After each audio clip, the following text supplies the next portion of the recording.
ما کان للمشرکین ان یعمروا مساجد اللہ، ان مشرکوں کا تو یہ حق نہیں ہے کہ وہ آباد کریں اللہ کے گھروں کو. یہ مسجد ہے، اللہ کا گھر ہے، یہ بیت اللہ ہے، یہ مشرکین اس کے متولی بنے بیٹھے ہیں، ان کا کوئی حق نہیں ہے. یہ توحید کا مرکز ہے بیت اللہ. ما کان للمشرکین، نہیں ان کا یہ حق ان یعمروا مساجد اللہ، یہ متولی بنے بیٹھے ہوئے ہیں اس کے، شاہدین علی انفسہم بالکفر، اپنے اوپر کفر کی گواہی دیتے ہوئے، یعنی اعلانیہ کافر ہیں، مشرک ہیں، اور پھر اس بیت اللہ کے متولی بنے ہوئے. اولئک حبطت اعمالہم، ان کے سارے اعمال حبط ہو گئے. یعنی حاجیوں کی خدمت کر دی، پانی پلا دیا، یہ کر دیا، وہ کر دیا، ان کی کوئی حیثیت اللہ کی نگاہ میں نہیں ہے. ان کے جو شرک ہے اور کفر ہے اس نے ان کے تمام اعمال حبط کر دیے. وفی النار ہم خالدون، اور آگ ہی میں وہ رہیں گے ہمیشہ ہمیش. انما یعمر مساجد اللہ من آمن باللہ والیوم الآخر، مسجدیں اللہ کی مسجدوں کو آباد کرنا تو ان کا حق ہے جو ایمان لائے اللہ پر اور یوم آخر پر، واقام الصلاۃ، اور نماز قائم کریں، وآت الزکوٰۃ، اور زکوٰۃ ادا کریں، ولم یخش الا اللہ، اور نہ ڈرے کسی سے سوائے اللہ کی. فعسیٰ اولئک ان یکونوا من المہتدین، تو ایسے لوگ ہیں کہ جن کے بارے میں توقع ہے کہ وہ راہ یاب ہوں گے اور منزل مراد تک پہنچ جائیں گے. اجعلتم سقایۃ الحاج وعمارۃ المسجد الحرام کمن آمن باللہ والیوم الآخر، کیا تم نے حاجیوں کو پانی پلانا اور مسجد حرام کو آباد رکھنا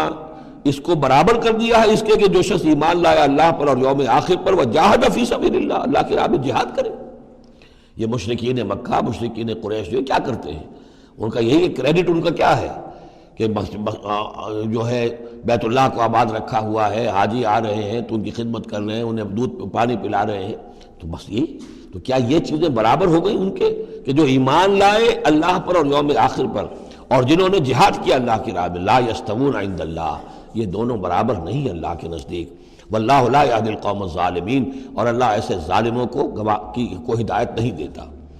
الذین آمنوا وہاجروا وجاہدوا فی سبیل اللہ باموالہم وانفسہم، وہ لوگ جو ایمان لائے، جنہوں نے ہجرت کی، پھر جہاد کیا اللہ کی راہ میں اپنے مالوں سے اور اپنی جانوں سے. اعظم درجۃ من عند اللہ، ان کا بہت بلند و بالا اور بہت عظیم رتبہ ہے اللہ کے نزدیک. واولئک هم الفائزون، اور حقیقت میں وہی ہیں کامیاب ہونے والے. یبشرہم ربہم برحمت منہ ورضوان، انہیں بشارت دیتا ہے ان کا رب اپنی رحمت، خاص اپنے خزانہ فضل سے رحمت کی، ورضوان، اور رضامندی کی، وجنات لہم فیہا نعیم مقیم، اور ان باغات کی کہ جن کے اندر بہت ہمیشہ رہنے والی نعمتیں ہوں گی. خالدین فیہا ابدا، جن میں وہ رہیں گے ہمیشہ ہمیش. ان اللہ عندہ اجر عظیم، یقیناً اللہ تعالیٰ ہی کے پاس بہت بڑا اجر ہے. یا ایھا الذین آمنوا لا تتخذوا آباءکم واخوانکم، اب چونکہ کچھ مسلمانوں کو جیسا کہ میں نے عرض کیا یہ ہوگا کہ آخر وہ ہمارے باپ ہیں، وہاں پہ بھائی ہیں، اب یہ جنگ ہوگی، چلیے ابھی تک امید تھی کہ وہ لوگ شاید ایمان لے آئیں تو ہمارے ساتھ ہو جائیں، ابھی تک وہ ایمان نہیں لائے ہیں، اب اگر ادھر سے چڑھائی ہوگی ہمیں جانا پڑے گا، اپنے ہاتھوں جو ہے وہ اپنے رشتہ داروں کو، اپنے بھائی بندوں کو قتل کرنا پڑے گا. یہ چیز جو رکاوٹ بن رہی تھی، تو ذرا اب اس کے اوپر ایک ضرب لگ رہی ہے ان دو آیتوں میں، اور قرآن مجید کی اہم ترین آیتوں میں سے اگلی آیت ہے جو آئے گی اس کے بعد، آیت نمبر 24. یا ایھا الذین آمنوا لا تتخذوا آباءکم واخوانکم اولیاء، اے اہل ایمان اپنے باپوں اور بھائیوں کو اپنے ولی اور دوست اور حمایتی مت سمجھو، مت بناؤ. ان استحبوا الکفر علی الایمان، اگر انہوں نے ایمان کے مقابلے میں کفر کو پسند کیا ہے. اگر اب بھی تمہارے دل میں ان کے لیے محبت ہے اور تمہارے دل میں وہ تعلق جو ہے موجود ہے، تو اس کا مطلب یہ ہے کہ پھر ایمان کے ساتھ رشتہ تمہارا مضبوط نہیں ہے، اللہ کے لیے غیرت نہیں ہے، دین کے لیے، توحید کے لیے غیرت نہیں ہے. یا ایھا الذین آمنوا لا تتخذوا آباءکم واخوانکم اولیاء ان استحبوا الکفر علی الایمان ومن یتولہم منکم، تو جو کوئی بھی ان کے ساتھ وہ ولایت کا تعلق رکھے گا، دوستی اور جو پشت پناہی کا، وہ فاولئک ھم الظالمون، تو خود وہ بھی پھر ظالموں میں شریک ہو جائیں گے.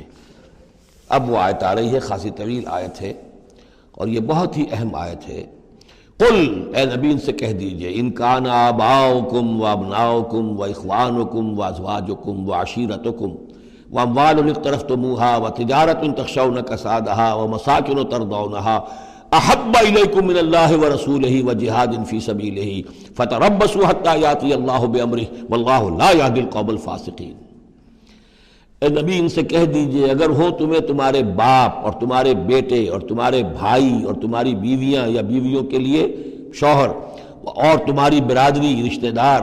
اور وہ مال جو تم نے بہت محنت سے کمائے ہیں جمع کیے ہیں، وہ تجارت جس کے مندے کا تمہیں خطرہ رہتا ہے، ڈرتے رہتے ہو، اور وہ حویلیاں اور وہ محل جو تم نے بنائے ہیں تمہیں بہت پسند ہیں، مساکن ترضونہا، اگر یہ 8 چیزیں محبوب تر ہیں، احب الیکم، ان 8 کی محبت زیادہ ہے تمہارے دلوں میں، من اللہ و رسولہ و جہاد فی سبیلہ، اللہ کی محبت، رسول کی محبت، اللہ کی راہ میں جہاد کی محبت، اگر یہ 3 محبتیں کم ہیں وہ زیادہ ہیں، فتربصوا، تو جاؤ انتظار کرو، دفع ہو جاؤ، فتربصوا، جاؤ انتظار کرو، حتیٰ یاتی اللہ بامرہ، یہاں تک کہ اللہ اپنا فیصلہ سنا دے، واللہ لا یہدی القوم الفاسقین، اللہ ایسے فاسقوں کو راہیاب نہیں کرتا۔ بہت سخت آیت ہے، بہت اہم آیت ہے، بڑی کیٹیگوریکل ہے۔ ہر شخص اپنے باطن میں ایک ترازو نصب کرے، اپنے باطن میں، کسی اور کو نہ ناپیے تولیے، یہ اپنے آپ کو تولیے۔ بل الانسان علی نفسہ بصیرہ، انسان اپنے آپ سے خوب واقف ہے۔ ایک میں ڈالیے پلڑے کے اندر یہ 8 محبتیں، باپوں کی محبت، بیٹوں کی، بھائیوں کی، بیویوں کی یا شوہروں کی، اسپاؤسز کی، یا اس کے بعد رشتہ داروں کی، اور 3 شکلیں ہیں مال کی، وہ مال جو جمع کیا ہے، اور وہ تجارت جو بڑی محنت سے جمائی ہے، اس کا مندے کا اندیشہ رہتا ہے، اور وہ گھر بنائے ہیں، محل بنائے ہیں، کوٹھیاں بنائی ہیں، ولاز بنائے ہیں، بڑے ان کو سجایا ہے، ڈیکوریٹ کیا ہے۔ اگر ان 8 چیزوں کی محبت تمہارے دل میں زیادہ ہے، اللہ کی محبت، اس کے رسول کی محبت، اللہ کی راہ میں جہاد کی محبت سے، یہاں یہ تیسری چیز ہے کانکریٹ۔ پہلی 2 تو آپ کہہ سکتے ہیں میرے دل میں بڑی محبت ہے، آپ کو کیا پتہ، ٹھیک ہے بھائی، ہو سکتا ہے ٹنوں محبت ہو اللہ کی آپ کے دل میں، اور رسول کا بھی عشق ہو سکتا ہے کہ ٹنوں ہو آپ کے دل میں،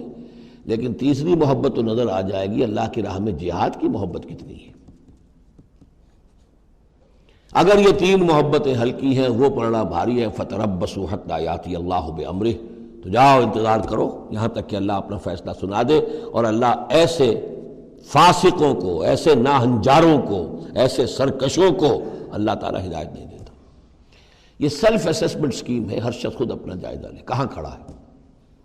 اس کی allocation of time, allocation of energies, اپنی صلاحیتیں کہاں لگا رہا ہے، کہاں کھپا رہا ہے، کس کام میں لگا رہا ہے۔ اسی کو پھر علامہ اقبال نے ایک شعر میں جمع کر دیا ہے، یہ مال و دولت دنیا، یہ رشتہ و پیوند، بتان وہم و گما، لا الہ الا اللہ۔ مال و دولت دنیا کی 3 شکلیں، دولت جیسے بھی ہو، ایسٹس ہوں، بینک بیلنس ہو، سٹاکس ہوں، جو بھی ہو، یہ مال و دولت دنیا۔ نمبر 2 جائیداد ہے، نمبر 3 بزنس ہے یا کیریئر ہے، پروفیشن ہے، اور رشتہ و پیوند جو سب سے قریبی ہو سکتے ہیں، باپ، بیٹا، بھائی اور اسپاؤس، اور جو بھی اور رشتہ دار ہیں۔ یہ مال و دولت دنیا، یہ رشتہ و پیوند، بتان وہم و گما، یہ صرف بت ہیں، ہمارے اپنے وہم کے، توہم کے، ان کی کوئی حقیقت نہیں ہے۔ بتان وہم و گما، لا الہ الا اللہ۔ اگر لا الہ الا اللہ کی شمشیر سے ان بتوں کو آپ توڑ نہیں دیں گے، اور جب تک ٹھیک ہے حق ہے ان کا، بیوی کا حق ہے، اولاد کا حق ہے، ان لنفسک علیک حقا، لیکن وہ تابع رہے، ان 3 چیزوں کے تابع رہے، تب تک ٹھیک ہے۔ اور اگر ان 3 چیزوں سے وہ اوپر چلا گیا، کوئی بھی ایک بھی، تو بس وہ توحید ختم ہے، اب وہ شرک ہے۔